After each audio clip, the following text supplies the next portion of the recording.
The League of Women Voters of Oak Park and River Forest are proud to host our fall kickoff on the topic of criminal justice reform in Cook County. Over the past few years, progress has been made in the circuit court to reduce the jail population and to move toward a more just and equitable system. This progress occurred due to the efforts of organizations like the League of Women Voters, the American Civil Liberties Union, the Chicago Bond Fund, Criminal Justice Advisory Council, and others. The voters responded and elected progressive candidates like Kim Fox and Brandon Johnson, to name a few, to carry out the will of the people. Much has been accomplished, but many more advancements need to be made. Tonight's panelists are some of the people who have contributed to this progress. Each panelist will speak for 10 minutes, after which there will be a Q&A. Please use the note cards on your chairs to write your questions, and someone from our committee will pick them up. We will do our best to address all of your concerns. So if our panelists will take their seats. Our first panelist has been delayed.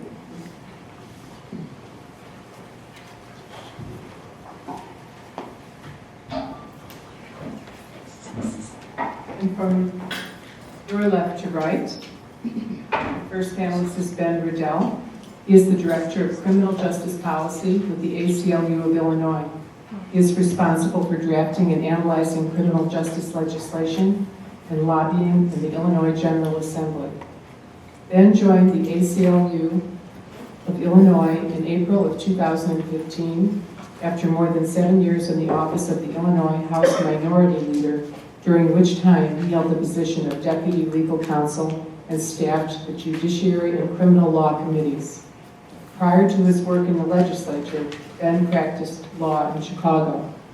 Ben is originally from Peoria, Illinois. He graduated from the University of California at Berkeley with a degree in political science and received his JD from the University of Illinois at Urbana-Champaign.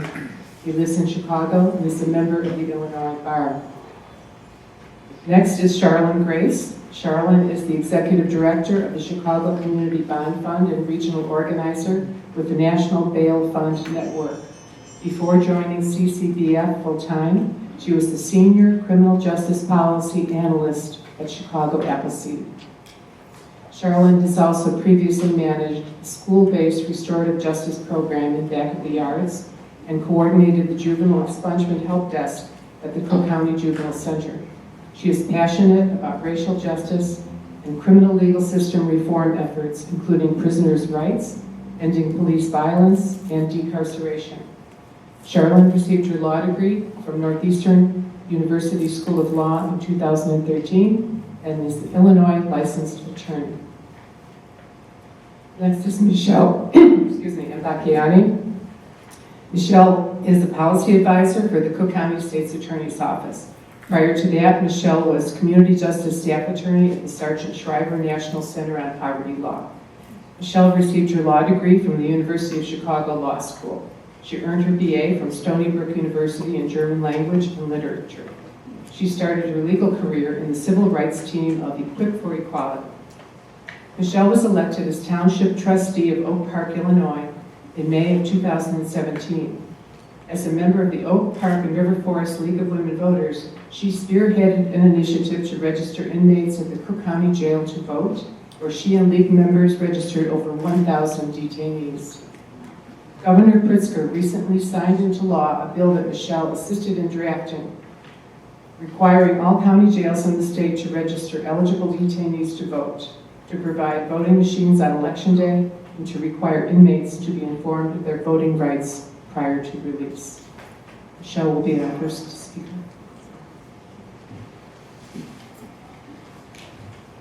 Good evening, everyone. Good evening. I'm so excited to be here because I live 5 blocks away. So it's always good to be home. And I'm a juvenile justice policy advisor at the Cook County State's Attorney's Office. I've been there for exactly a year as of September 17th. And a lot of times I think about what does it mean to live in a safe and thriving community. And when I think of a safe and thriving community, I think of a life of dignity. I actually oftentimes think of my life here in Oak Park, where I was born and raised in this community, and grateful for always feeling a sense of safety. And while we as a community, as a society, may not have the perfect solution for such reality in every community, what I do know is what doesn't equate to a safe community. What doesn't equate to a safe, thriving community is the mass incarceration of a population that is predominantly Black and brown. That is why this office has been vocal and transparent about the racial disparities that exist within our criminal justice system with our data portal. For the first time ever, all felony cases presented to us, the age and race of the offender, and if we approved or denied charges. We are the only prosecutor's office in the country to have done this. Our data portal serves online access to information on every felony case since 2011. This dashboard provides detailed information on more than 350,000 felony offenders, how the office prosecutes the cases, and the outcomes so that the public can see in real time the office efforts to create safe and, more importantly, just communities. I also know that what doesn't equate to safe and thriving communities is oftentimes we criminalize poverty. That is why this office has used our prosecutorial discretion to stop prosecuting felony retail theft for less than $1,000. What also doesn't equate to safe and thriving communities is the detrimental impact of the war on drugs on Black and brown communities. And that is why we supported the legalization of marijuana and fiercely advocated for the expungement of low-level cannabis convictions. State's Attorney Fox played a vital role in passing legislation to legalize cannabis and provide the broadest and most equitable relief possible. Now our office is leading the efforts to expunge records and reverse the impact of the failed war on drugs and disproportionately harmed our communities of color. Just to give how it's going to work, once we receive the data from the Illinois State Police, the most complete criminal data set in the state, we will be ready to proceed with our Cook County partners. With our partner Code for America's help, the process of record clearance for marijuana convictions will require no action on the part of the individual, and minimal staff time and resources from our offices of the state's attorney, clerk, and chief judge, in an otherwise confusing process. This is really bringing equity to cannabis legalization in this state. What also doesn't equate to a safe and thriving community is the violation of our fundamental rights. That is why our Civil Actions Bureau represents Cook County's 5.4 million residents with fewer than 80 attorneys. Our attorneys have challenged unfair federal immigration policies that undermine people's rights. That is why this office has demanded accountability from opiate manufacturers for their role in the profiting of the addiction epidemic, as well as from companies like Uber and Facebook who have put personal information at risk. That is why this office has committed to protecting our most vulnerable victims and creating healthy communities. For the first time, our policy team includes experts specializing in immigration, gender-based violence, juvenile justice, diversion, and strategies to treat addiction and mental health issues outside the criminal justice system. That is also why the state's attorney is also taking on discriminatory Trump administration healthcare regulations that target LGBTQ people and women's reproductive rights. Finally, what doesn't equate to safe and thriving communities is the marginalization of vulnerable populations. That is why this office has protected women and children by partnering with advocates and researchers to increase reporting of domestic violence and identify victims at risk of escalated violence. That is why this office has increased the number of attorneys in the Internet Crimes Against Children Unit. And that is also why this office is employing vertical prosecution in cases of sexual assault or domestic violence. This ensures that a victim works with the same assistant state's attorney from beginning to end and eliminates the re-traumatization that comes from having to tell your story repeatedly. We do all of this because we realize that what does equate to safe and thriving communities is, again, a life of dignity. Dignity, something we are all entitled to and not a privilege. We at the Cook County State's Attorney's Office believe that creating safe and thriving communities and a criminal justice system that doesn't disproportionately impact Black and brown populations creates a more dignified society. but there is still so much work that needs to be done to reform our criminal justice system and create safe communities. And this cannot be done alone by our office. That is why we must have open and honest conversations that lead to real and concrete policy solutions so that we can address the racial disparities within the criminal justice system, so that we can address the school-to-prison pipeline, and so that we can address the criminalization of poverty and mental health conditions. We must tackle these pressing issues that are sometimes unpopular due to the false narrative that reform and public safety are mutually exclusive. But this office has successfully pursued criminal justice reform and public safety at the same time because neither hinders the other, but instead they serve as a mutual catalyst to each other. In 2016, Cook County experienced the most violent year in decades. But since State's Attorney Fox took office in December of 2016, violent crime has decreased every year along with the incarceration rate. In fact, State's Attorney Fox worked alongside advocates to reform the bail system, which has long penalized people of color simply for being poor. Our jail has been notorious for being a poorhouse and the state's largest mental health facility. But now Cook County has become a national leader where the jail population is at a historic low, and again, crime has decreased. We strengthened our collaboration with law enforcement. This office created a felony review manual to assist police in presenting stronger cases for review to achieve better outcomes for our communities. Since its release, the approval rate for possession of a stolen motor vehicle cases, for example, has jumped from 50 to 70% in 2016 to 90% in 2018. State's Attorney Fox also created the new Gun Crime Strategy Unit, which places prosecutors in violence-plagued police districts where they work alongside local and federal law enforcement to target the drivers of violence crime. This office has worked hard to decrease the number of guns within our communities through the Gun Crime Strategies Unit. We started with prosecutors in the 7th and 11th District, recognizing that these communities faced unacceptable rates of violence and needed a deeper connection with our office. We are now in 6 districts: the 3rd, the 6th, the 7th, the 10th, the 11th, and the 15th. Our community justice centers work with the Gun Crime Strategies Unit to solve problems that are important to community neighborhoods. But it takes more than this office to address gun violence within our communities. We need to cultivate communities in which individuals never want to pick up a gun in the first place. But to accomplish this reality, we need to invest in communities impacted by violence well before individuals have contact with the criminal justice system. That is why this office is invested in diverting people from the criminal justice system and instead referring them to services. The Cook County State's Attorney's Office diverted more cases in the first 7 months of 2019 than in all of 2015. Yet we are still working to increase the number of people who are diverted and working to ensure that the diversion happens earlier in the process. We started a mental health advisory committee to understand the relationship between mental health, addiction, and involvement in the criminal justice system. Finally, to achieve criminal justice reform in the interest of public safety, we must build trust within our communities.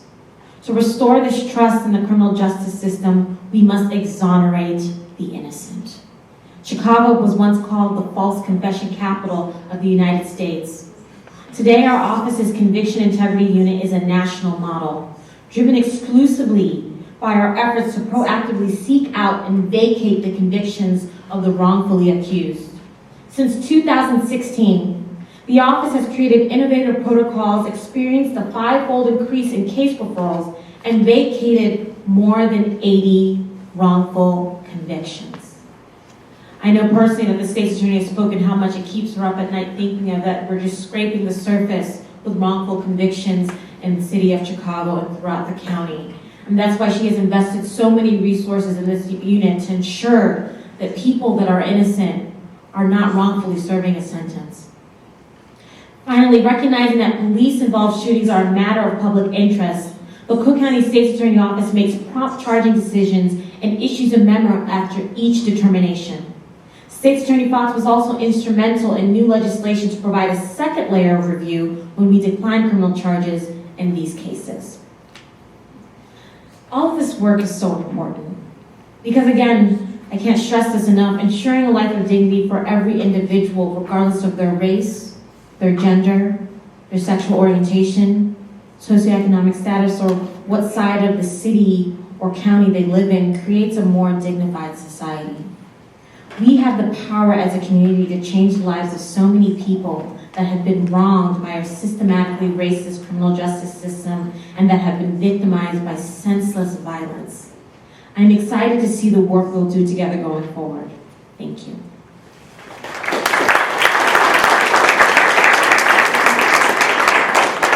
Thank you, Michelle. Charlotte will be our next speaker.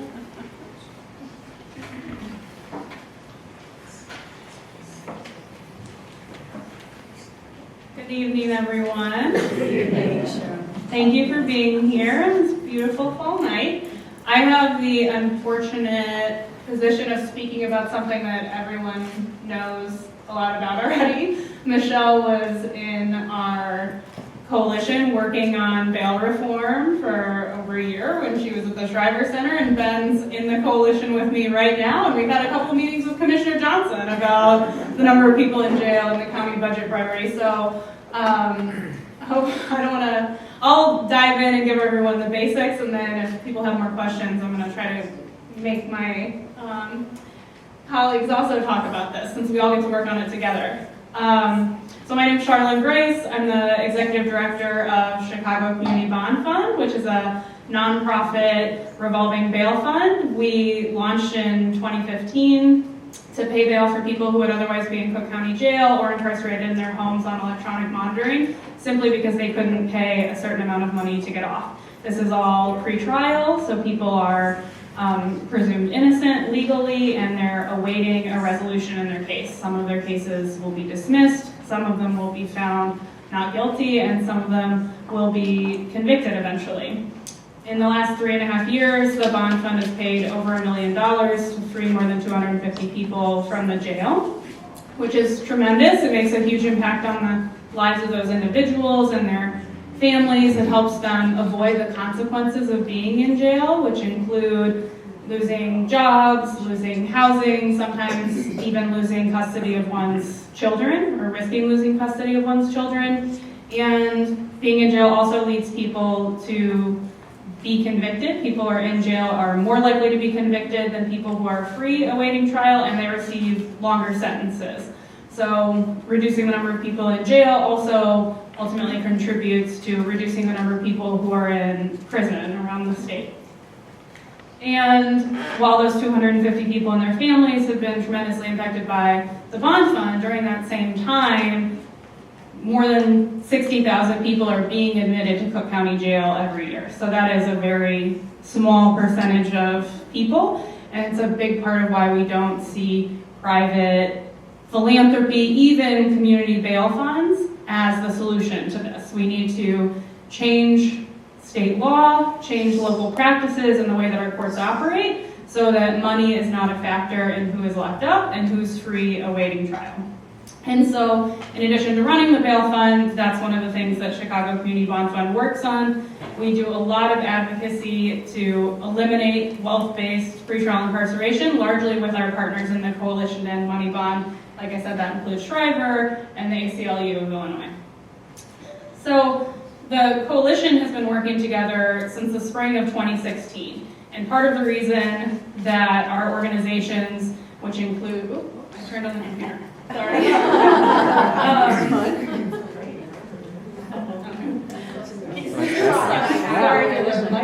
I think it'll just go to sleep again. I'll make it sleep. Thank you. This is not, I don't have anything to say about this. When we end money bail, I will take a vacation.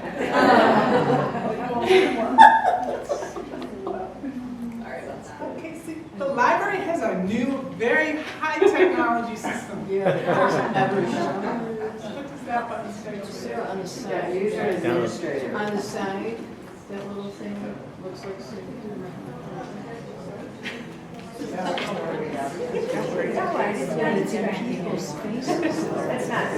okay, I think it's just shining in the eyes. It's okay, just keep going. Okay. I'm gonna just talk while you're trying to turn it off. Okay. Otherwise, we'll avoid the mouse. Yeah, just turn it off. There's a, Hold the clothes. on the screen. On the screen, there's the off button. Sorry. Why don't you keep talking with us Okay. quietly, because we don't want to lose time. Sure. I don't want to miss time for questions. So part of the reason that the Coalition to End Money Bond formed in 2016 was that there were lawsuits being brought all around the country, challenging the fact that people were in jail only because they couldn't pay a certain amount of money to purchase their freedom. And in virtually every case, the courts were agreeing with the people who were locked up and saying, you're right, it is unconstitutional that we're treating Joe, who doesn't have $500, differently from Jim, who does have $500. And they were also, yes, that's good. And also, one of the things they were looking at was the lack of due process protections for people who are losing their freedom while presumed innocent, and also the massive racial disparities in who was impacted. We all know because of historical differences in access to wealth and wealth accumulation and opportunities currently, that people of different races and ethnicities have different opportunities, different access to money to pay their bills, which means that Black and Latinx people are going to be disproportionately hurt when they're required to come up with a sum of money. They're going to get different decisions in front of a judge. They're more likely to be required to pay money bail than a white person who's accused of the same crime, and they're less likely to be able to pay the money bail if they're ordered to. And all of that is extremely visible here in Cook County, where the county is about 25% African American, and the people in jail are about 71 to 73% Black on any given day. So a lot of the reason also why we're interested in this was because of the interest in racial justice and reducing those disparities, and as I said earlier, the way that being locked up pretrial contributes to mass incarceration overall by making it more likely that people will go to prison and making it more likely that people will be rearrested in the future. So people who are in jail while awaiting trial have higher recidivism rates, so they are more likely to be rearrested than people who are released and are otherwise similar. And that makes sense when we understand what being in jail does, that it destabilizes people's lives. So anything that is positive when someone's going in, if they do have employment, if they do have stable housing, if they have positive social relationships, being in jail is going to damage those things. They're going to be in a worse position when they come out, and pretty much everyone is coming out. In Cook County Jail, 70% of people are coming straight from the jail back to the community, even if they are convicted. And even for people that go to prison in between, almost all of them are coming back to the community eventually. And so the question, I think Michelle talked about this very well, and I'm sure actually everyone on the panel will, but the question that we should be asking ourselves is if people are coming back in a position where they're better able to succeed than they were before, or if they're coming back in a worse position. So, one of the things that the lawsuit that was filed in Cook County, saying it's unconstitutional to lock up people only because they have a certain amount of money, did, was it got a response from Cook County's Chief Judge Timothy Evans. And he issued a local court rule in the summer of 2017. It went into effect 2 years ago today, actually. And what the rule said was, judges, you can only set money bond as a last resort, and you should only set it in amounts that people can afford to pay. And as a result of that rule going into effect, what we've seen is a decrease in the use of money bonds overall, and many, many fewer people being jailed simply because they can't afford to purchase their freedom. So when the rule went into effect, there were about 7,500 people in the jail every day. Now there are around 6,000 people, and over this past winter it was down as low as around 5,600 people. So almost a 2,000 person per day decrease. And thinking about it as 2,000 people, while that's a lot of people, it actually sort of underestimates the impact, because most people that's not one person when you think about 2,000 people every day because of the churn of jails, because the average stay in a jail is about 54 days. So each one of those people is actually many people who are impacted throughout the year. So we think that there are between 7,000 and 10,000 fewer people being admitted to Cook County Jail every year as a result of the general order. So that's great, that's progress. The problem is it's not enough progress. So we actually just got a Freedom of Information Act request from the sheriff. We said, tell us why people are in jail. How many people are there because they're being denied release? How many people are there because they can't afford to buy their freedom?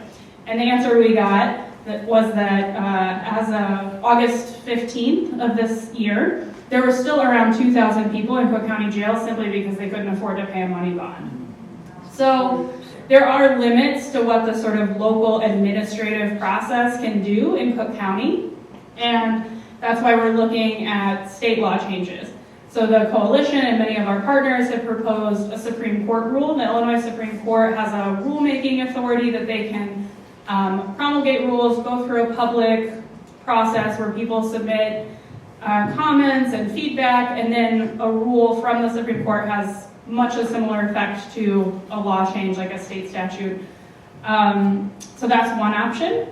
Another option is passing state legislation that would be binding and more effective than what we have currently at the county level. And the coalition supports the Equal Justice for All Act, which is House Bill 3347. And what that bill would do is completely eliminate the role of money in pretrial decision making. It will also implement a number of other really common sense reforms, such as allowing some people to be cited and released without being arrested and processed at all, and supporting people who are released with common sense things that we know increase the chances they'll come back to court, like text message and phone call reminders, bus cards, things like that, things that we know from studies around the country. These are effective ways to get people to come back to court, whereas asking someone to put up an amount of money doesn't help people come back to court. There's no reputable study that's found that's effective in getting people to come back to court. So, I think that's all I'm going to say for now, and then if other things come up in the questions, then we can talk about them. I hope someone asks a question about why anyone would be opposed to getting rid of money bail.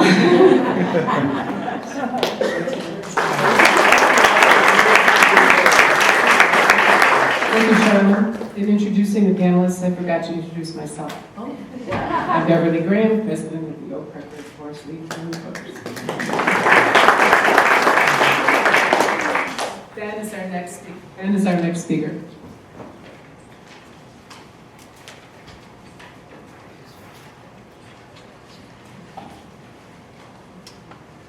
Good evening, everyone. Good evening. So, really thrilled to see you all tonight. Packed room and to share the stage with these esteemed panelists. As Charlene mentioned, I've worked with Charlene and with Michelle on previous occasions, and heard great things about Commissioner Johnson. So, really honored to be here with you.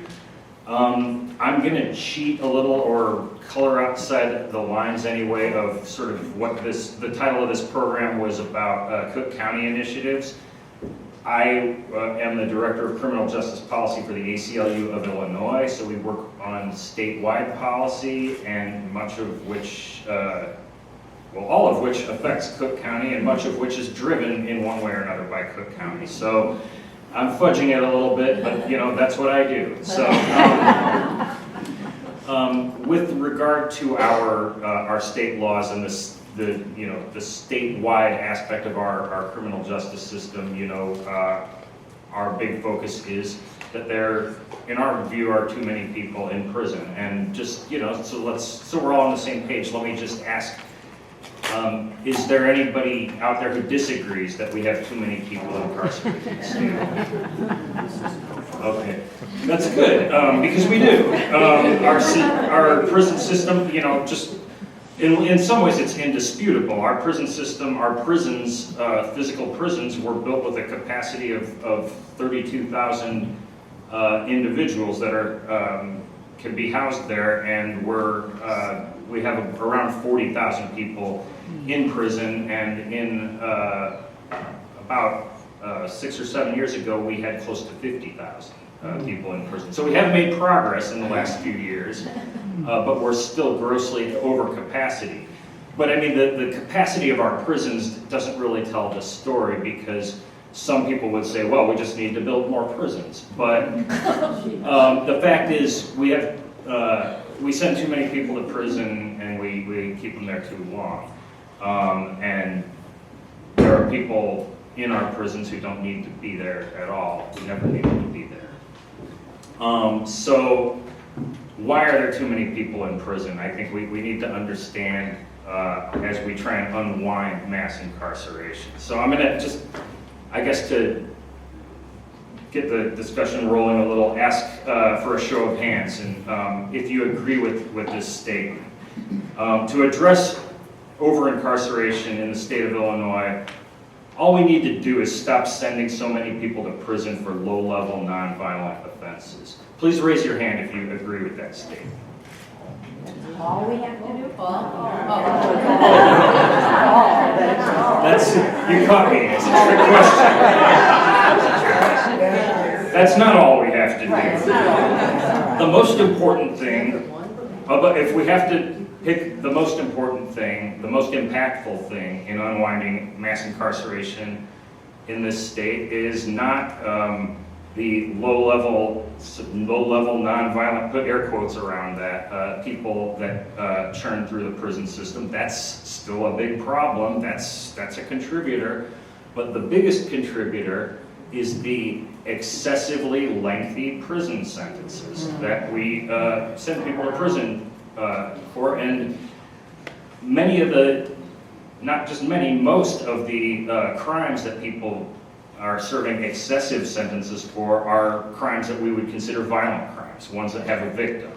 And so that's politically difficult to talk to legislators about the fact that, you know, people who commit murder, who commit rape, who commit acts that we all agree are abhorrent and, you know, need to be dealt with and punished, that those people, the sentences are way too long for those crimes.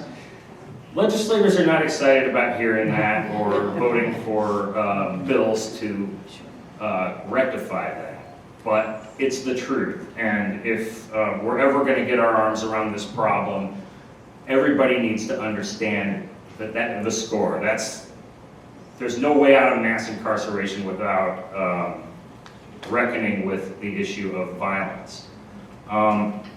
So I'm going to ask you again for a show of hands, to slightly reformulated version of that statement I asked you about before. And so please raise your hand if you agree with this statement. To address over-incarceration in Illinois, it is absolutely necessary that we stop sending so many people to prison for low-level, non-violent offenses. Do you agree with that? And you're right. We do. So, you know, the reason I'm framing things this way is I want to lift up the issue of excessive sentences and the fact that length of stay in prison is really the #1 driver of mass incarceration in our state and every other state, and that we do need to address that. We do need to reckon with the issue of violence, but also that there's all this low-hanging fruit that we have not even yet addressed, which, with regard to the proverbial low-level nonviolent offenders. And I am loath to use that term. I'll stop using it tonight, but because that's the mythology that our prison system is just full of those people, and if we just stop sending people to prison for drugs and property crimes, then we've solved the problem. So, but we're still sending people to prison for those kinds of offenses and making felons out of people for those kind of offenses. And I think not everybody who gets convicted of a felony for any offense, violent, non-violent, it goes to prison. You know, some of these crimes are probationable, and many defendants get sentenced, who are found guilty, get sentenced to probation and don't see the inside of the Department of Corrections. But that's incredibly harmful too. Does anybody, the lowest level offenses, felony offenses in this state are class 4 felony. Does anybody know, it's not a quiz, but what the sentence is for a class 4 felony? 1 to 3. 1 to 3. 1 to 3 years in prison but the rest of your life with the millstone of a felony record around your neck. And that's something that people are starting to become more cognizant of, but that more people need to understand that once that label of a felon is put on a person, it has lifelong consequences as far as their ability to get employment, to get housing, to get education, to get any of the things that a person needs to succeed in life. And so, you know, if we think that we're doing people a favor by convicting them of a felony and then, you know, not sending them to prison, giving them probation, we're kidding ourselves. We're not doing anybody a favor. We are making felons out of lots of people and giving them that life sentence of collateral consequences, and we need to stop. And so, although I want you all to walk out of here in your mind with the idea that, you know, it's not enough to stop sending people to prison and making felons out of people who didn't commit violence, who don't need to be there. I also want to let you know that there is action that can be taken right now on the people, those very people, the people who are charged with and convicted of possessing drugs or shoplifting. And two of our main initiatives for this upcoming legislative session deal with those very things. In the state of Illinois, shoplifting is a felony if the property that's stolen is worth $300 or more. That is one of the lowest felony thresholds of any state in this country. And we applaud State's Attorney Fox for, on her own steam, making the decision to use her discretion and say, like, no, in Cook County, it's 1,000 because I'm not prosecuting felonies under 1,000. Unfortunately, the rest of the state has not followed. We need a state law. And in fact, under the previous governor, there was a commission that looked at a broad set of our policies, including this one, and recommended that our felony threshold for retail theft be increased not to 1,000 but to $2,000, which would put us more in line with where other states are going. But 1,000 is a good start. You know, we can make a big dent in the number of people who go to prison and who have this felony record for an offense like shoplifting. Most of the time when a person is caught shoplifting, the retailer doesn't even lose the property. It's, you know, so, you know, I'm not going to say it's a victimless crime, but we need to keep things in perspective here. $300 is an iPhone, you know. It's much less than it's a flip phone. So there's a statewide policy that's like sitting right there on the shelf that we just need to get our elected officials to take that policy off the shelf, put it up for a vote, and send it to the governor's desk. Another thing that we need to do concerns the failed war on drugs, and I'm glad you know, Michelle characterized it that way in her remarks and talked about the state's attorney's efforts to divert people away from the criminal justice system, away from incarceration and felony records, and into treatment or other services that so many people, whether they're you know, coming into the system for drugs or for retail theft or for something more serious, so many of those people, all of those people really are in need of services, and we'd be so much better off if we worked on policies that get at root causes rather than these back-end punishments. But with regard to the failed war on drugs, some of you might not know that possessing a drug, and when I talk about drugs, I'm not talking about marijuana. Marijuana is going to be legal in a few months. I'm talking about cocaine, heroin, methamphetamine, things we think about as hard drugs. So simple possession of any quantity of any of those drugs without any intent to deliver or sell it to anybody else is a felony 100% of the time in this state. There is no misdemeanor drug possession. and that needs to change. So we've proposed legislation working with lots of other community groups and legal and policy groups to reclassify simple possession of a controlled substance as a misdemeanor rather than a felony. You could still go to jail for a misdemeanor. There are still consequences. There's still accountability. I would submit to you that what we want is not people going to jail for a shorter period of time or being given a lesser punishment. What we really need is people being diverted entirely outside of the criminal justice system and receiving the services they need. That should be the goal. But misdemeanor penalties make more sense because, you know, in Cook County, we divert a lot of people. In some downstate counties, it's not the same. A charge that might get dismissed in Cook County because it's a residue, essentially a bag that used to contain drugs, is a case like that might well get dismissed in Cook County. It might well send somebody to prison in some other parts of the state. So there's a real geographic disparity depending upon the attitudes of prosecutors, police, etc.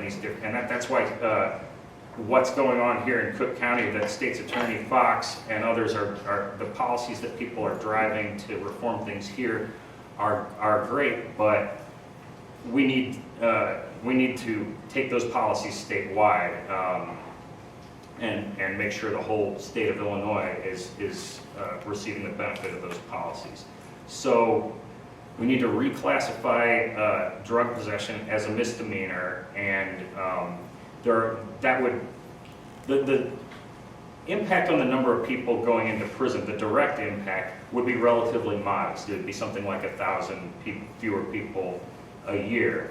But when you think about all the people who get felony records because of drug cases, there's the impact. And once you give somebody a felony record, it becomes much more likely that they're going to eventually wind up in prison because your options in life are just cut off. That's the point at which you have a lot less to lose and a lot more reason to engage in illegal activity just to survive. So we are shooting ourselves in the foot by felonizing all these people. It's great that we're sending fewer of them to prison. We need to send none of them to prison and make felons out of far fewer of them. So I have literature on these two bills that there's legislation out there. House Bill 2291 is the drug defelonization bill, sponsored by Rep. Carol Ammons from Champaign-Urbana, and House Bill 1614, sponsored by Justin Slaughter from here in the city of Chicago, is the bill that would increase the felony threshold for retail theft from $300 to where it should be $2,000. I can share more information about those two initiatives, and I have lots else I could say to you, and will if you talk to me after this is over, but I think my time is probably running short, so I'll take a seat and let you hear from Commissioner Johnson.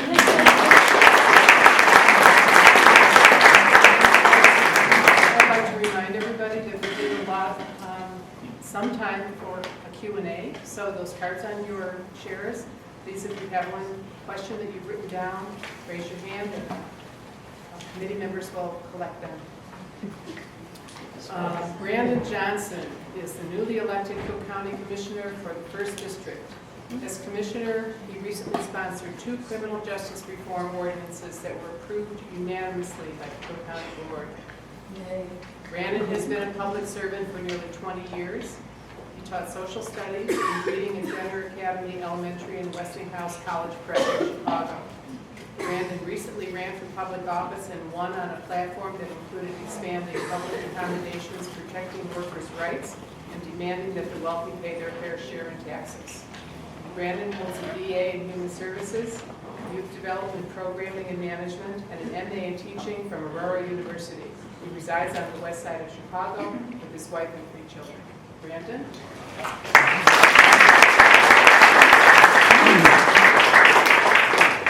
Thank you. Good evening, everyone. Good evening. I do apologize for being a little tardy this evening. Tonight was soccer practice. Not for me. Don't get excited. I'm a long way away of that type of punishment. And that's why we have children, right? To force them to bed on time. But I do really appreciate coming to Oak Park. Though I'm a little disappointed because usually when I come to Oak Park, you're loaded with olives and cheese and oils. But we appreciate the fruit and cookies nonetheless. Though when I started running about 9 months ago for this office, I was actually able to fit this shirt. So it's probably good that there aren't olives and cheese here tonight. So there's obviously some dynamic people who've already presented. I'll try not to bore you too much on some of the things that we've already spoke on. But I do appreciate, as a social studies teacher, how about Ben and his Socratic method tonight?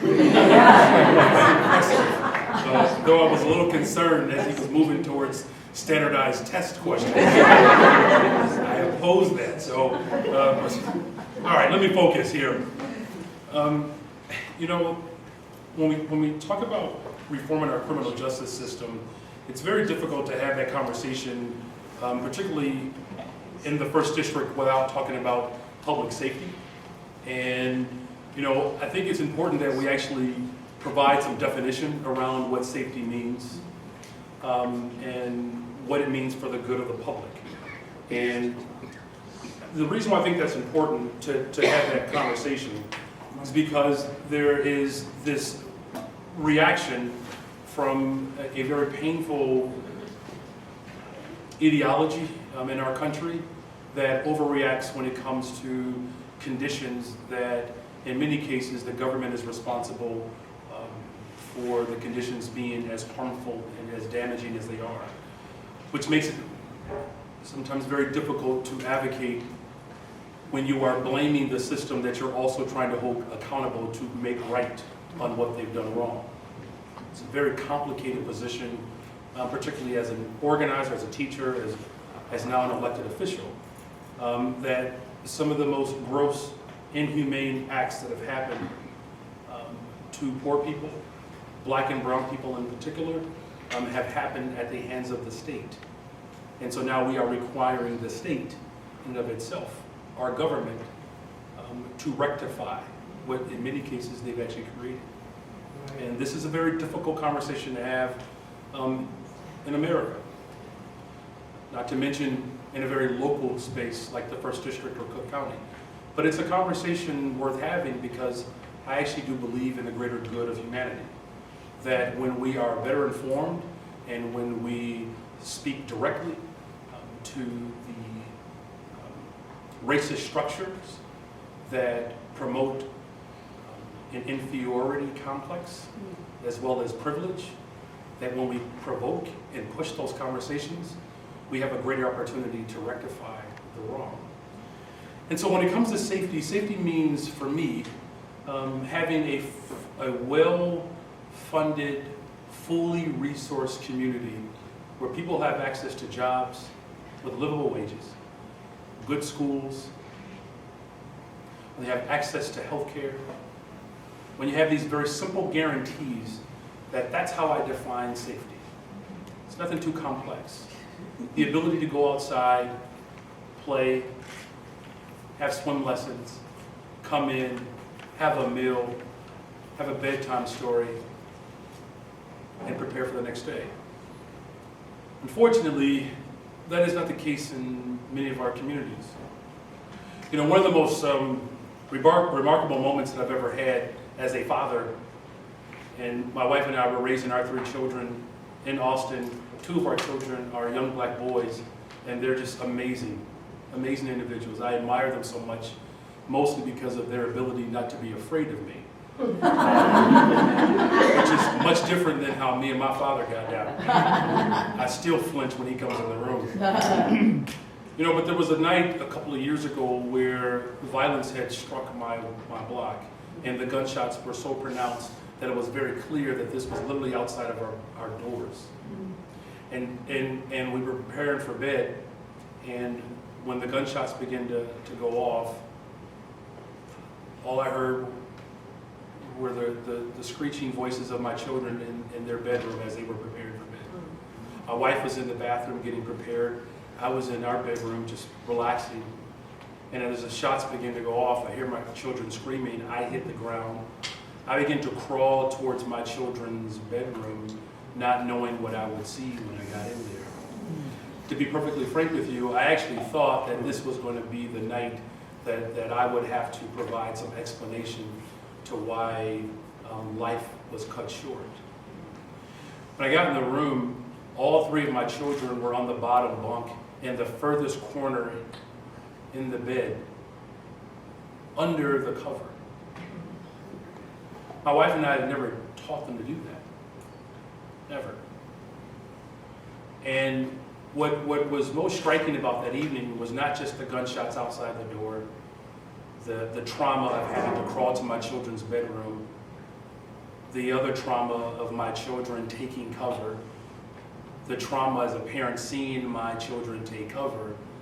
The greatest trauma that night was after it happened, we all just went to bed. Because you all know if that happened in Oak Park, it would be a big deal, right? And there would be the one white guy that comes out and says, this never happens in our community, right? This community has been safe for 4,000 years. You've seen that news clip, right? But in the 1st District, just down the street, we just went to bed because it was just normal. The reason I'm providing that context is because there is no issue more important to me than having a safe, thriving community. But having a safe community cannot come at the expense of criminalizing black, brown, and poor people. It doesn't make our community safer. In fact, what's very clear to me, and I'll get to a couple of things here and I'll stop and we'll have some time for Q&A, is that the 90s were a really bad year. Do you like what you see? And this is where we're going to send all the bad politicians for a wonderful conference on the foreign justice. Desert Island. That's right. So the 90s were a very bad year. In fact, there's a book that I would recommend that you get a chance to read. It's called Locking Up Our Own. Right? And Foreman, I believe, wrote that. And what was striking in that book was how Eric Holder, the Attorney General under the Obama administration, who obviously was serving in DC at the time, knew that as we begin to enact policies that will criminalize poverty, that the people who would be most impacted would be people that look like me and the Attorney General. That there were literally politicians who were rushing to their state houses, to their local bodies, to enact policies that would send more people to prison. And there was no evidence that that would actually improve the quality of life for people, that it would prevent families like mine having to worry day in and day out about whether or not will someone get shot on our block or anywhere. And so we had this really gross approach towards the criminal system. And so that's why I'm really glad that those of us who were born in the late 90s have now an opportunity to make right on some of those failed policies. And so what I think is appropriate, obviously this week, the Cook County Board President declared this week to be Racial Equity Week, and how we would deal with the inequities that exist within all of our systems in Cook County. But it's not just enough to talk about how we are reducing the jail population.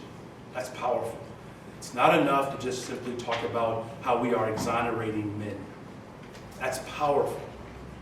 The question is, how do we set, this is a Socratic moment here, how do we set a new course of action that not only makes the lives of people who have been devastated by these failed policies whole, but how do we ensure that we do not repeat this? So that's why I was very proud to be a sponsor of an ordinance that was moved at the county level to eliminate the gang database. The gang database, thank you. The gang database, we had 2 people, 3 people, 4 people, thank you. I appreciate that one. But the gang database, which was loaded with individuals who no one knew how they actually got on the list, and it wasn't securing safety in communities. But here's the part that's really jacked up, 1st District. The vast majority of the individuals that were on the gang database actually lived in the 1st District. Really? There were 4 neighborhoods. It was Austin, it was West Humboldt, Garfield Park, Lawndale. 3 of those neighborhoods are right here in the 1st District. You had people on the gang database that were 100 years old. Literally. I'm sure that was them, I'm sure. 100 years old. Like, that's a real OG right there. What was also troubling, though, is that you had someone on the gang database that was 6 years old. When we investigated the Chicago's gang database, the 3 top inquiries of folks who were seeking out the gang database, the 3rd highest inquiry of an institution seeking information from the gang database was the Chicago Public Schools. So when Michelle talks about ending the school-to-prison pipeline, this is a real initiative. So eliminating the gang database so that systems are not used to further criminalize people was an important step in reforming our system. The second thing was, I was proud to be the chief sponsor of the Just Housing Ordinance. We're not going to secure safety and security in our communities if people do not have access to housing. In fact, it's documented that the inability to secure housing becomes one of the greatest barriers, right, that individuals will have in order to provide security, but is also a predictor. If you don't receive adequate housing, you're more likely to become a repeated offender. And so we actually moved the county level, ending housing discrimination against individuals who have a past record. The third thing is just kind of a smaller note, but I think I want you all to be very clear. It speaks to the values of the 1st District, and I'll close with this, and hopefully we'll have time for some Q&A. Is that as I learn my role as a county commissioner, and I'm learning it, and thank God I have some amazing staff, 2 of whom are here tonight, Lisa and Ashley. Can you all make them feel good tonight?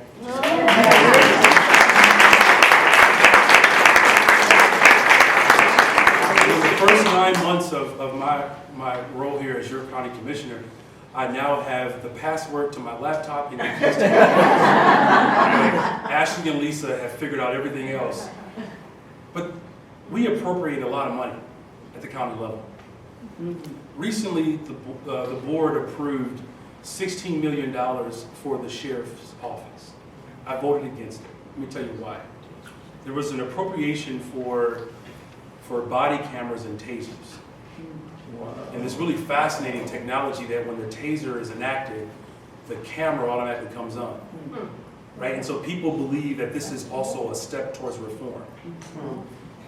Okay, I just want you all to be very clear. As your Cook County Commissioner, a taser is not de-escalation. No. That's a weapon. That just because we have cameras, it has not stopped police brutality and murder at the hands of the state from taking place. In fact, now all we have is evidence that it's actually happening. But the reason why your county commissioner voted against it is because over the last 9 months, I've gone all over this district talking to people who want to see transformation take place. And they're looking for resources to redo our infrastructure in Cook County. They're looking for resources to train individuals to actually have the jobs that the new infrastructure projects will create. I've gone all over the district talking to organizations and faith leaders, looking for resources for programs to deal with mental illness, housing, healthcare, jobs, infrastructure. And it is an affront to the taxpayers of Cook County that we can find $16 million for tasers, but we cannot find the resources to improve the quality of life for individuals. As your Cook County Commissioner, I will never support measures that put the priorities of everybody else over the interests of working class families and individuals who need a shot at life.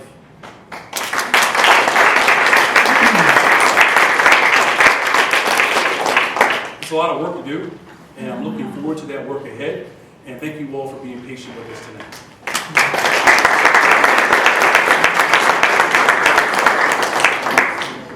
Thank you, Brandon. Thank you so much. We have a few questions. This one is for Ben. You talked, anything wrong? Is the mic on? Just put the mic down, I think. That's- Just lower. She's really hard.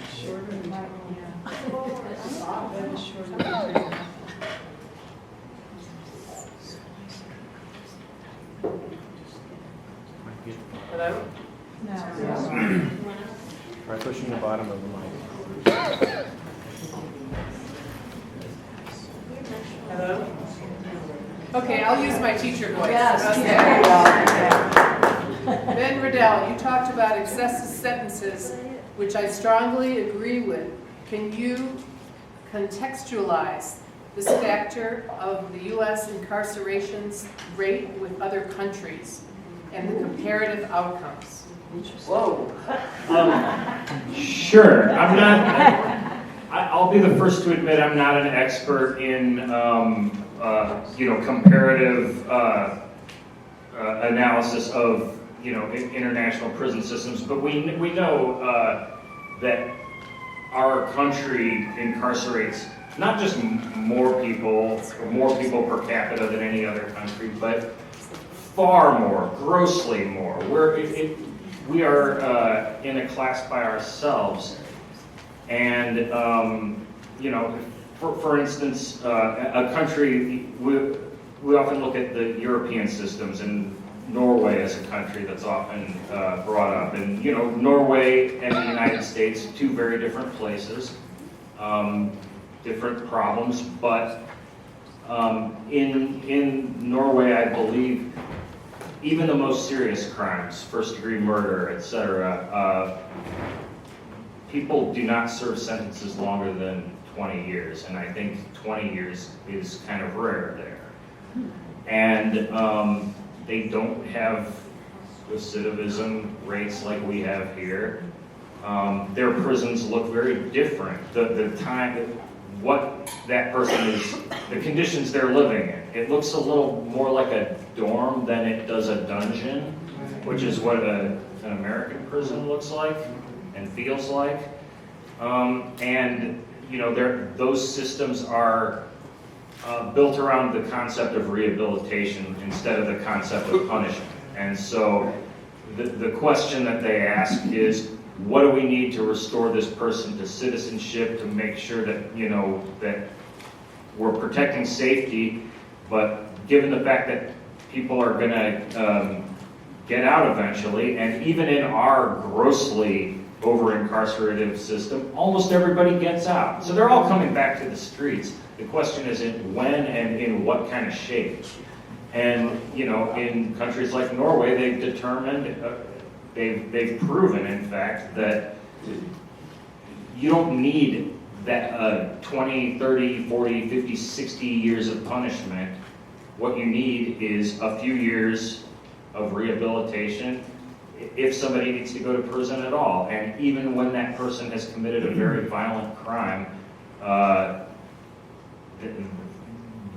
nobody is made safer by keeping them locked in a cage for decades, particularly when they're mistreated in the way that people who are incarcerated in American prisons are so often mistreated. So it's a different philosophy, not only with regard to length of stay, but with regard to the conditions of confinement and the types of programming that are available. I could say a lot more about this topic, but I'll stop there. Just real quickly, I actually went on a delegation to Germany to visit the prisons, and we met an individual that set a pregnant woman on fire. And in Germany, the maximum sentence for juveniles, regardless of offense, is 10 years. We literally met someone that set a pregnant woman on fire and she died. And the prisons look like U of I dorm rooms. He's not lying. They get a key to their room. They focus on building skills and making sure they don't repeat the offenses. And I think it requires having an honest conversation, which I think Germany's done a good job of, because they include human dignity in their laws when it comes to prisons. Are we about retribution or are we about rehabilitation? And I think that we need to really be honest with ourselves. Like, our sentences, especially tacking on that we do with concurrent sentences, is about retribution. It's not about rehabilitating the individual.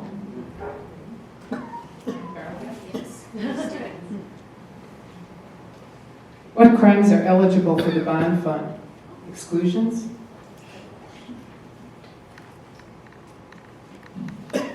All charges.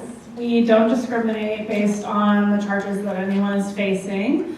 And that's because everyone is presumed innocent at the stage in which they're eligible for a bond. And by having a money bond, a judge has determined that they're eligible for release. And at that point, the only thing keeping someone in jail is lack of access to money. And in fact, we've paid a lot of bonds for people with very serious charges, including first-degree murder cases. And several of the first-degree murder cases that we've paid are complex. There are situations where the charge doesn't tell the whole story, which is the case with most charges. But for example, we've paid several bonds for women who are accused of killing abusive partners in self-defense, and they're charged with first-degree murder. And that's not what we think of when we think of a murder case, but in many situations, people who are charged with very serious crimes are actually less likely to be rearrested while they're out on bond than people who are charged with very simple things, the things that we probably in this room all can easily agree people shouldn't be in jail for. So retail theft, historically, less so now because of changes in prosecution under State's Attorney Fox. But retail theft was something that people would be in the jail for, and they'd be very likely to be rearrested for it when they were released because they were in situations in which they were stealing to survive, or they were homeless, or they were stealing because they were dealing with addiction, and those were problems that existed still when they were released from the jail or when they were out on bond. And even if they were arrested again, it still doesn't mean they should be in the jail. So I think and I'm sort of saying that because I think the question about charges is complicated, and I think Ben did a good job of talking about it, what we consider serious and the way that we allow charges to mean a lot more, and we paint with a broad brush, and we're very comfortable making assumptions and assuming that we know what the story is behind charges when we hear something's a high charge or a low charge. So that's just the answer to who we pay bond for, and also just a little bit of philosophy about what kinds of charges, how charges should relate to bond decisions in general. We have another bond fund question. Why are so few people benefiting from the bond fund relative to the huge number of people in jail? Yeah, great question. I'm glad someone asked that. The answer is because historically bond amounts are very high. When we started paying bond in 2015, more than 85% of the people in jail, at that point there were 4,000 people in the jail, more than 4,000 people in the jail who had money bonds, 85% of them needed $10,000 or more to get out. And many of them needed $20,000, $30,000, $50,000. The bond amounts have gone down over time. It's one of the consequences of the general order that Chief Judge Evans announced. But even so, those are very high amounts. So the average bond that we pay is $5,000 per person. And a lot of times when we're reading a news story or we're listening to someone talk, we'll hear about people who are in the jail because of $100 or $500. And some of those people do exist. And it's actually more true now as bond amounts have gone down that there are people with small amounts, but many people, the bond amounts are still very high.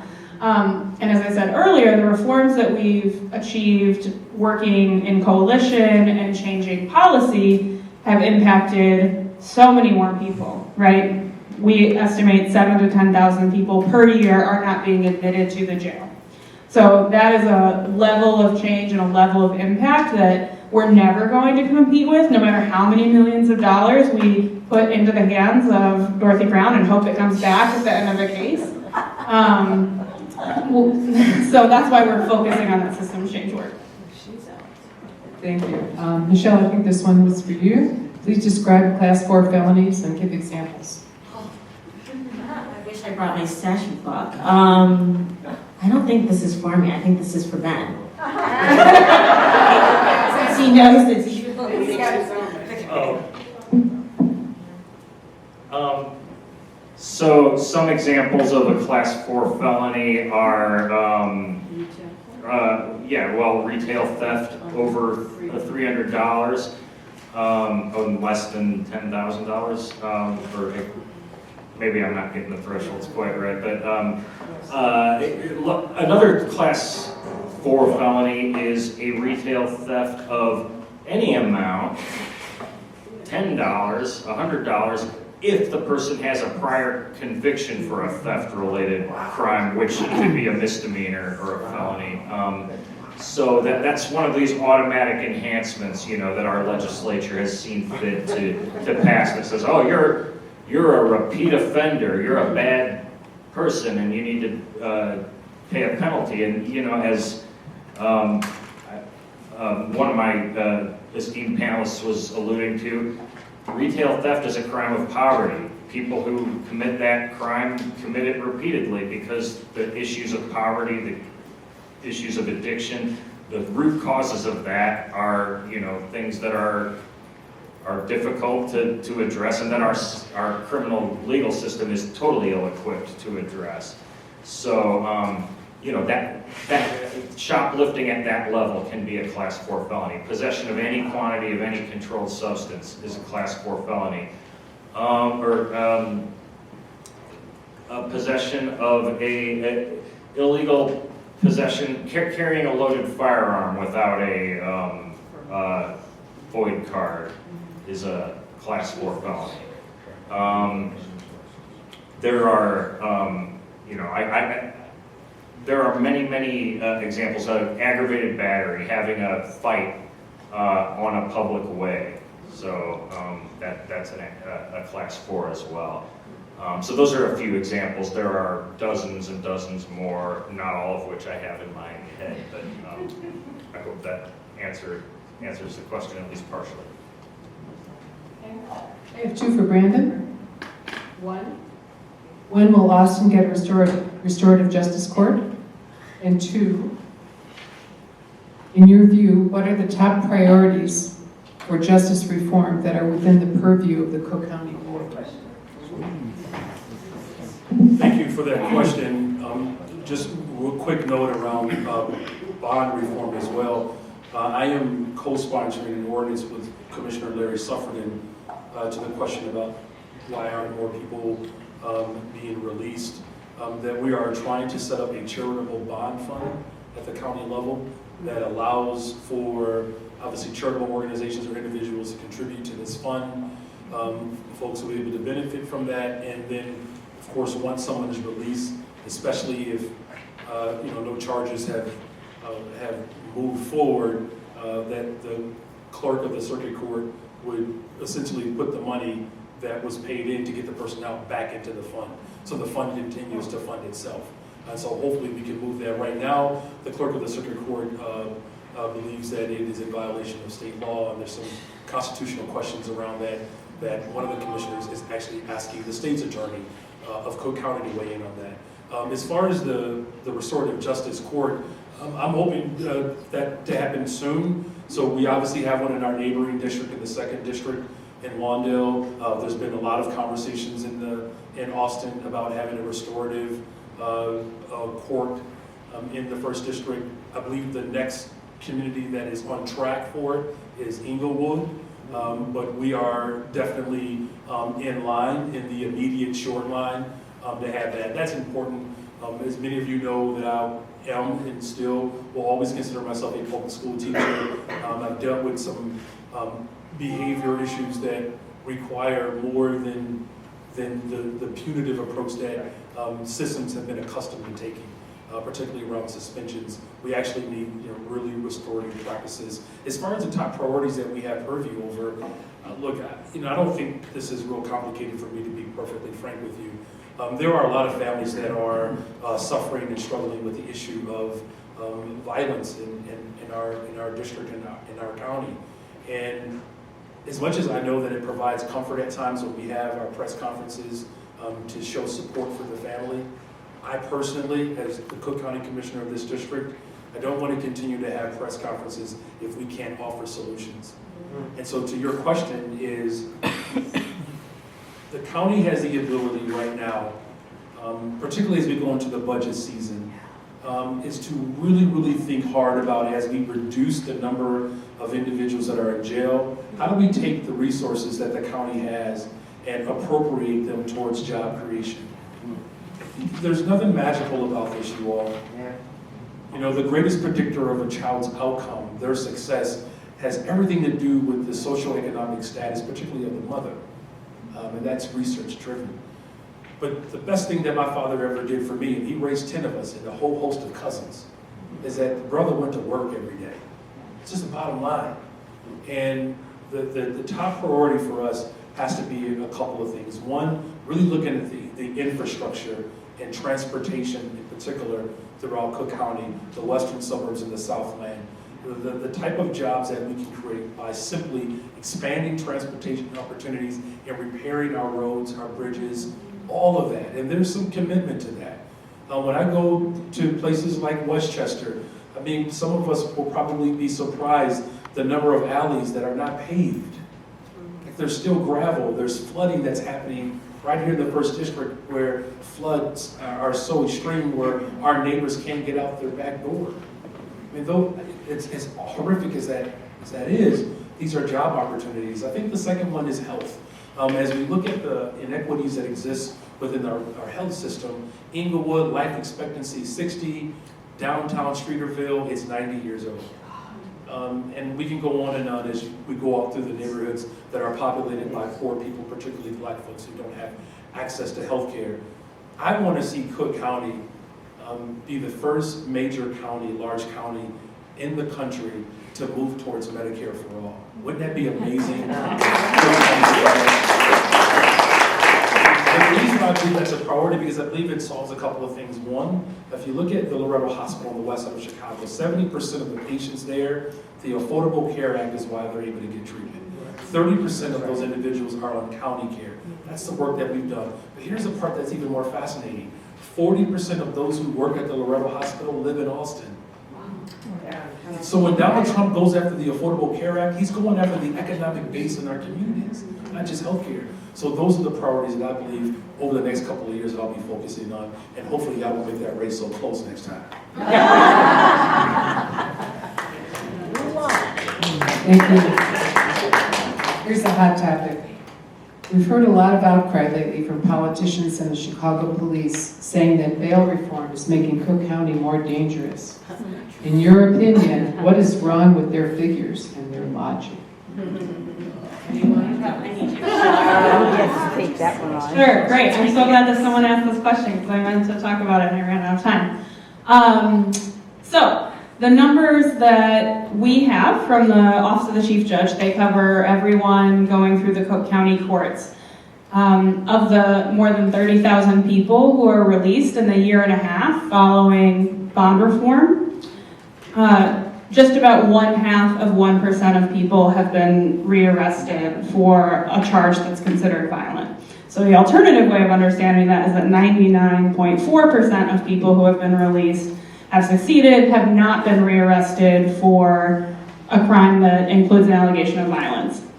One of the things that the Chicago Police Department is doing in their rhetoric is they're collapsing many things into one. So they're talking about gun offenders, gun crimes, gun charges.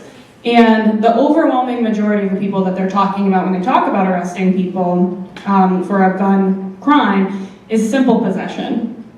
So the allegation is that someone possessed a gun without the proper paperwork to possess a gun. And very few people that they're talking about arresting are alleged to have used a gun in a crime or to have victimized someone with a gun.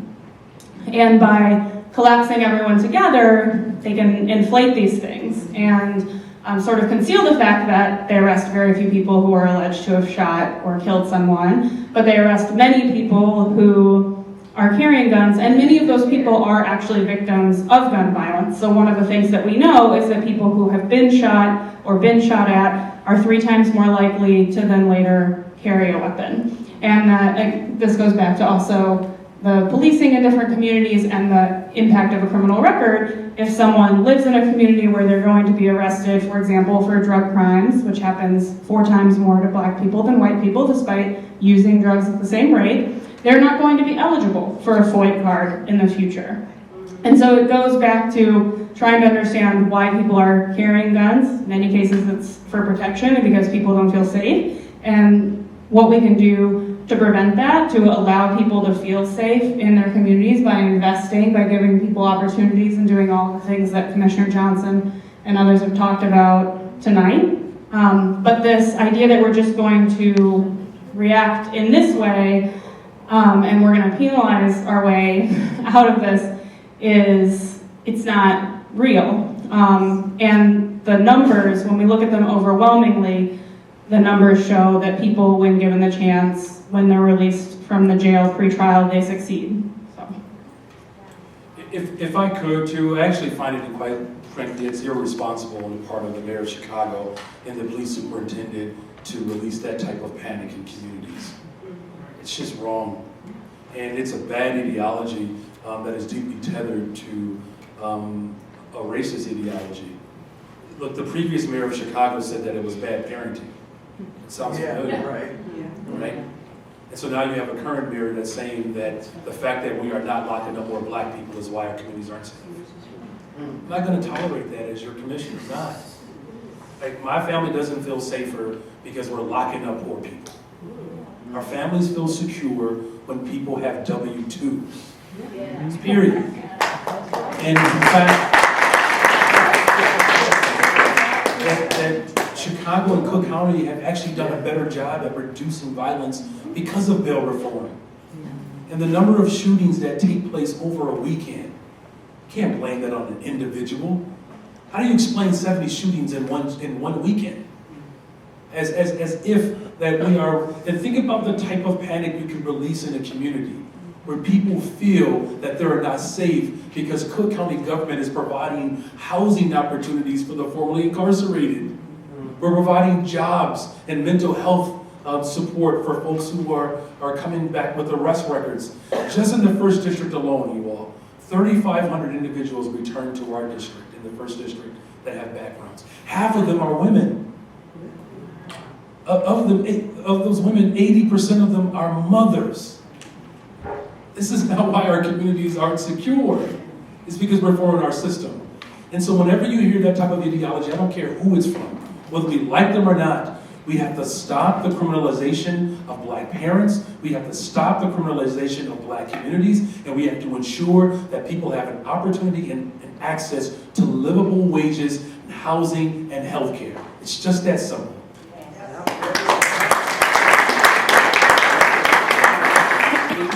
Along those lines, are there policies being pushed to increase mental health and drug abuse treatment and housing for the mentally ill?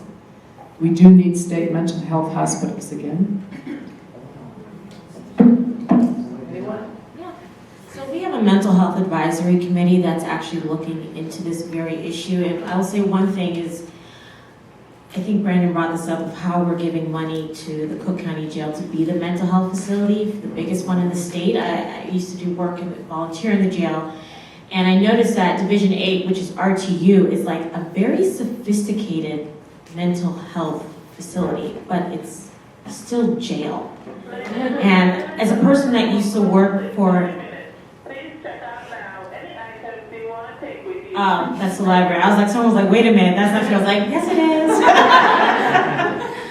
And as a person, I used to work for Equip for Equality, and I was alarmed by when we visit Stateville Prison and some of the other prisons advocating for mental health resources in the prison setting, how many people needed mental health resources within our prisons.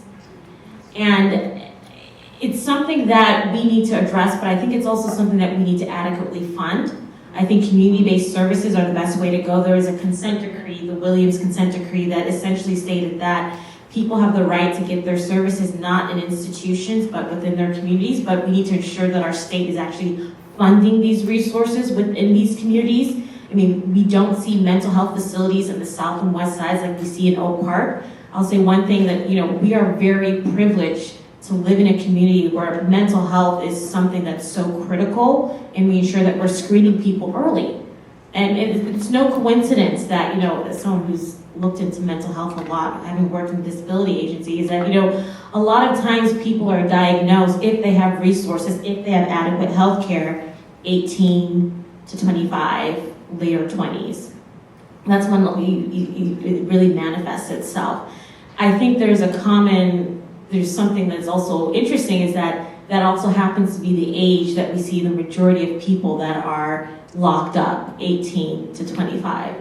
And I don't think jail helps it.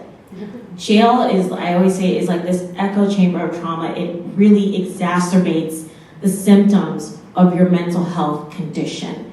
Ask my therapist. Like, it is horrible to be in that facility.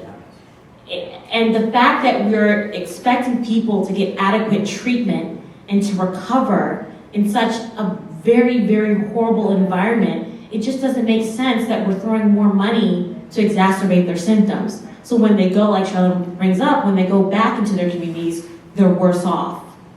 So I think community-based resources and services are the way to go, but we have to get more buy-in. And it also has to be one of those things that people are willing to talk about within our communities. As someone who's been personally impacted by mental health, it takes a lot to even seek that help. And for our children, I've done focus groups with young kids, they don't even realize that their trauma is impacting them. When I did work at Hyde Park Academy, they had an RIP section in the back of their yearbook every year. And I'm like, we had one kid who's like, yeah, I got shot again. And I'm like, is there a social worker? He just got shot again.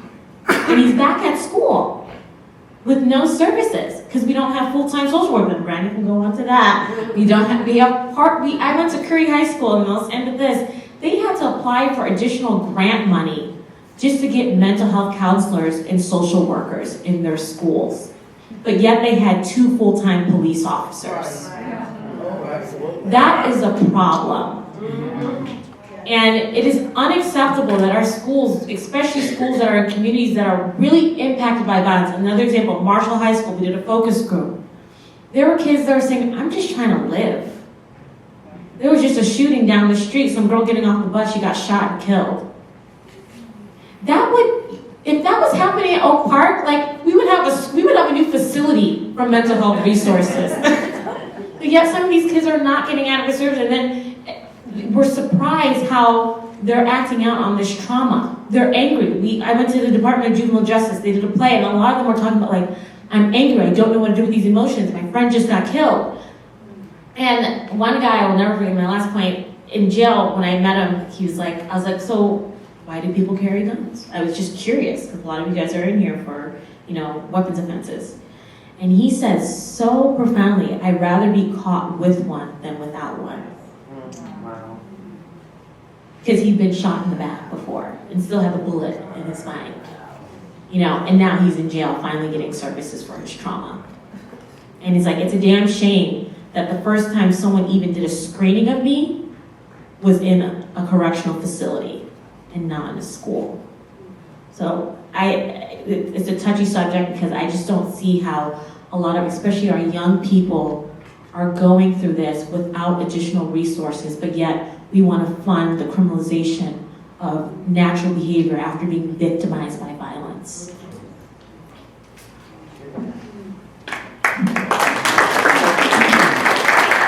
I think that's all we have time for in terms of questions. I did want to remind everyone to fill out the evaluations on your chairs. We would really appreciate it.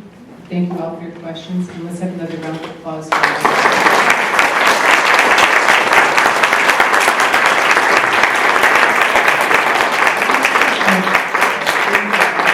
One announcement. I'm sorry, just one quick announcement. Of course, my staff just reminded me. We have our first district town hall that is coming up October 14th, I believe. There are flyers in the back. It's just 1 hour. It'll be right back in this room from 6:30 to 7:30. We're actually going to have the budget director of Cook County come out and provide some clarity around our focus on the next year. So hopefully you can make it October 14th right here in this room at our town hall meeting. Thank you. I'd also like to announce that the League of Women Voters is doing a study this year and updating our position on criminal justice reform, and it's going to be coming out to all the local leagues to continue Please also stop by the table to pick up flyers for our next few events on second Tuesday and drink some dialogue. You'll find them on the back table there. Thank you all for being such a wonderful audience. The library closes at 9. So thank you all so much. Thank you.